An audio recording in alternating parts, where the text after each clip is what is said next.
Tonight, the political eyes of the country are focused on the Lone Star State. Democratic members of the Texas House have now fled the Lone Star State to avoid a vote on a controversial plan that would give Republicans more seats in Congress.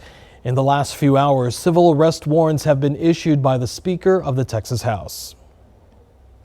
Also, as we mentioned, Texas House Republicans voting to issue those warrants after their Democratic colleagues fled. That request coming by President Donald Trump in order to redistrict those seats.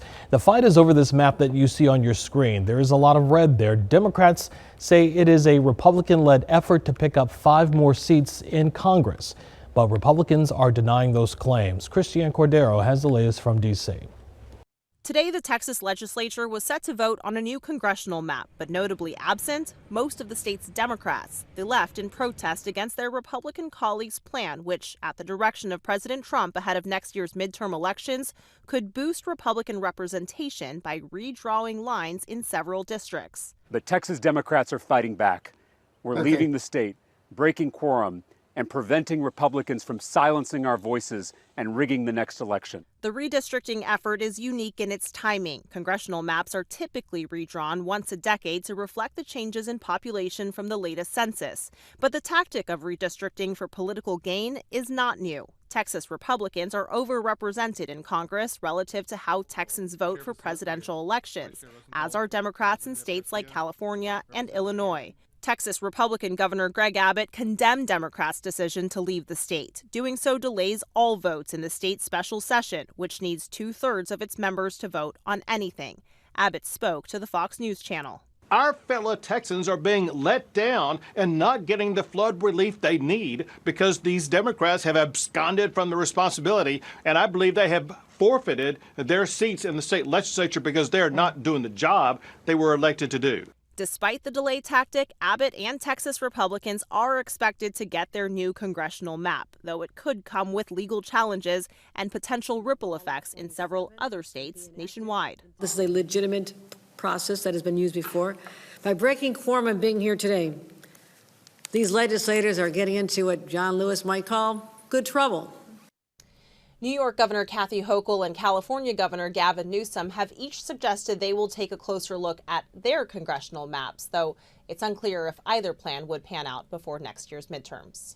Christiane Cordero, ABC News, Washington.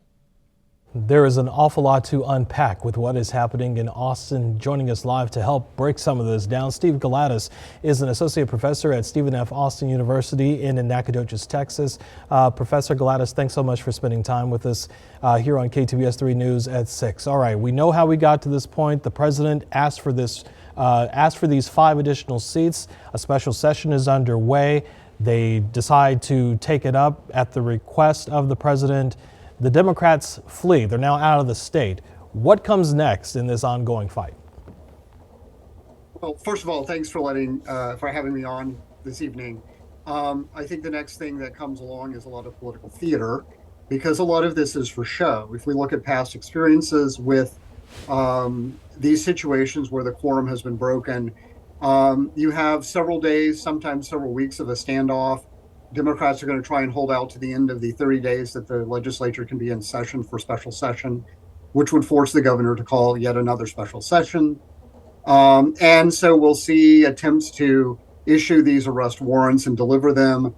We'll see Democrats posturing and trying to protect the members of the legislature who have fled to Democratic states like New York, like to Illinois. And again, at the end of the day, based on past experience, the Democrats will eventually return and the legislature will get back to its work and pass a redistricting plan because Republicans hold significant majorities in both houses of our state legislature.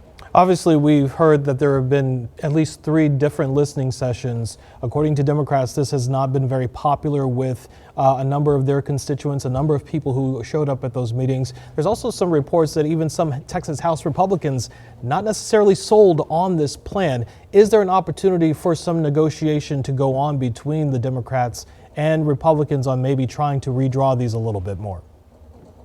Right. I think one of the fundamental questions will be exactly how are the districts drawn. If we look at those district maps, we see that there are questions about minority representation.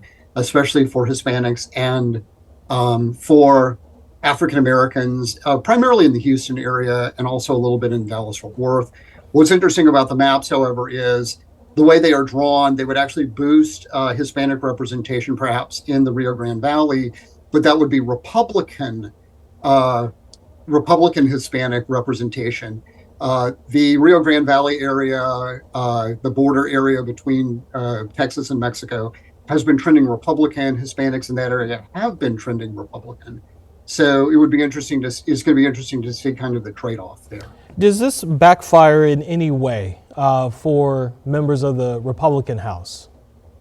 I think that's the real question. Again, I think it will also depend on the threats by the New York governor, by the California governor to call their legislatures into session, or keep their legislatures in session, I should say, and redraw and redistrict in those states on a 1-for-1 ratio. And then again, the question then becomes there, what does a state like, for example, Georgia or other Republican controlled states do? And then what do other Democratic states respond with, right? True. Do we know, obviously the governor has issued a lot of, I don't want to say threats, but he's said he's going to try to vacate these seats. He's going to send DPS to try to go after some of these Democrats who have fled the state. What legal authority does he have in order to get this done? Well, I think that's going to be ultimately left to the courts. If we go back to 2021, the Republican-dominated Supreme Court of Texas did say that members of the legislature have a right to break quorum. The legal opinion of the Attorney General suggests that the governor may have the ability to declare those seats vacant for breaking quorum. So at some point, this will probably end up in the court system should, the governor and the Democrats continue to pursue the direction that each seems to want to go. Last question for you, Professor Gladys. How long does this drag out? Well, I think that depends on both sides at the end of the day. Like I alluded to earlier, if we go back to the 2003 double redistricting following the 2001 redistricting, where Democrats again broke quorum, Democrats from the Texas House of Representatives fled to, I think it was Ardmore, Oklahoma, and they stayed there several weeks, eventually came back. But then Senate Democrats fled to Albuquerque, New Mexico, and held out for several weeks there as well. So we could be looking at, several weeks, a call for a second or possibly even third special session, since in Texas, special sessions are limited to 30 days. Depending on how the game that the Democrats also want to play in this. Yeah, it is definitely the best reality show in America right now, to say the least. Everyone watching to see how this will unfold in the coming weeks and possibly even months. Professor Steve Gladys with SFU SFA, I should say, in Nacogdoches. We appreciate the time and the knowledge here on KTBS 3 News at 6. Good to speak with you. Thank you.